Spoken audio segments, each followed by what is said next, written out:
What does it mean to cannonball life? Okay. It's a broad subject. Well, I guess really it's pretty straightforward if you think about it. It's all about what kind of cannonball are we talking about? The kind that you load into the end of a barrel? Nope, not talking about that one. So we're talking about the cannonball that you do at the public pool whenever there's a handful of friends nearby and you realize that this thing's going to go off and you're going to sink some people in some rafts next to you. That's the kind of cannonball you need to do with life. Mm-hmm. So, you know what I've thought about this? Obviously, I used it in a couple episodes and I use it in speeches. It's really simple. As you approach life, I think a lot of times people like to tiptoe in. They want to be really easy and careful, and they take a lot of precautions, which is not always the wrong thing to do. But I think a lot of times we're able to talk ourselves out of something. And so me personally, I have cannonballed some serious swimming pools in my day. Especially you want to do this whenever it's cold outside. If that's what your goal is to get in that water, you just got to go full tilt. If you go up and put a toe in, you're going to talk yourself out of it.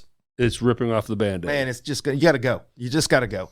And so I started using that approach to life in general. Of course, I use that as an example to going after my show. You have a decision on something in life, something that you want to try to do, or you don't really have it figured out, but it's a goal of yours.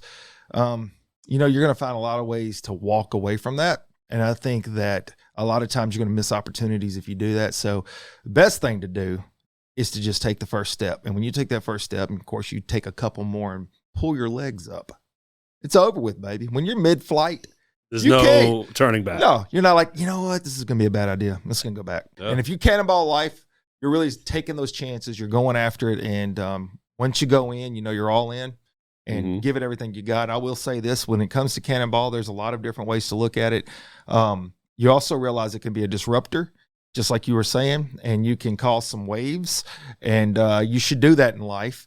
And just my true life story of nearly needing to cannonball, literally and figuratively. You refer to being mentally hurt from bottoming out on a cannonball. I think it's because you had high expectations. And anytime you go into something that you feel confident that you can achieve and you go all in. And I think that could be true to everything, entrepreneurship in particular. Lord have mercy, we know that. You have these expectations and thoughts about how it's going to be successful. You get after it and you think to yourself, this will work, and you're all in on it. And no matter what, you're not turning back. And then you hit bottom. And then you hit bottom. And you're like, holy crap, I am not getting anywhere. What am I doing? I've got to figure this out.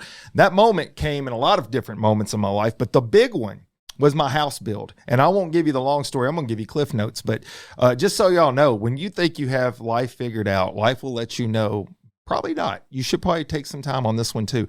I'm saying get after your goals, go after them. Don't look back on that, but don't be afraid to adjust, because every goal may have multiple paths to success.